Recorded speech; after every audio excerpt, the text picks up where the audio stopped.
Hello दोस्तों।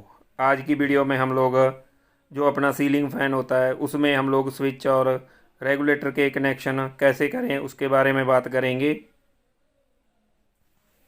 गुरी electrician and plumber YouTube channel को दोस्तों आप लोग सब्सक्राइब करें, वीडियो को लाइक करें और शेयर करें। दोस्तों, सीलिंग फ़ैन में रेगुलेटर और स्विच लगाने के लिए हमें एक रेगुलेटर और स्विच की ज़रूरत है। ये देखिए, हम लोग आपके लिए एक छोटा फ़ैन लेके आए हैं। इसके कनेक्शन करके हम लोग आपको बताएंगे कि कैसे कनेक्शन होते हैं। ये देखिए दोस्तों, जो अपनी मेन सप्लाई में से दो वायर आ रही हैं, एक न्यूट्रल और फेस दोस्तों। और पंखे में से भी दो वायर निकलती हैं, उसमें भी न्यूट्रल और फेस होता है। उसमें से दोस्तों दोनों न्यूट्रल को हम लोग कनेक्ट करके टेप कर देंगे। इसको अच्छी तरह से टेप कर देंगे। अब दोस्तों, हमारे पास एक फेस वायर मेन की बच गई और दूसरी पंखे की।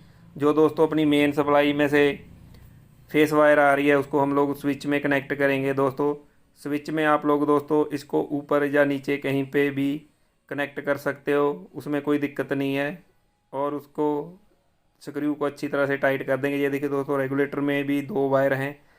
रेगुलेटर में से दोस्तों कौन सी भी एक वायर हम लोग स्विच में कनेक्ट करेंगे। ये देखिए दोस्तों, हमने एक वायर स्विच में कनेक्ट कर दी और अच्छी तरह से टाइट कर दिया। जो दोस्तों इसकी रेगुलेटर की दूसरी वायर बच गई उसको हम लोग दोस्तों सीलिंग फ़ैन के साथ अटैच करेंगे और अच्छी तरह से टेप कर देंगे। दोस्तों, हमारी वीडियो को लाइक करें, चैनल को सब्सक्राइब करें। ये देखिए दोस्तों, हमारे रेगुलेटर और स्विच के कनेक्शन हो गए। अब हम लोग आपको इसको ऑन करके बताएंगे। ये देखिए, हमने इसमें दोस्तों पावर सप्लाई दे दी और स्विच को ऑन किया और रेगुलेटर को भी ऑन किया और अपना फ़ैन चलने लगा। वीडियो में आप लोगों को दोस्तों दिखाई दे रहा होगा कि अपना फ़ैन ये देखिए अब बंद हो गया। अब हम लोग स्विच से ऑन करेंगे, ये अपना फ़ैन चल पड़ा।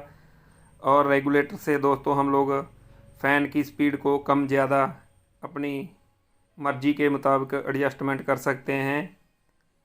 दोस्तों, हमारे Guri electrician and plumber YouTube channel को सब्सक्राइब करें, वीडियो को लाइक करें और शेयर करें और हमें कमेंट करके बताएं कि आपको हमारी वीडियो कैसी लगी। हम लोग आपके लिए अच्छी अच्छी वीडियो बनाने की कोशिश करते हैं। थैंक यू दोस्तों, वीडियो देखने के लिए धन्यवाद।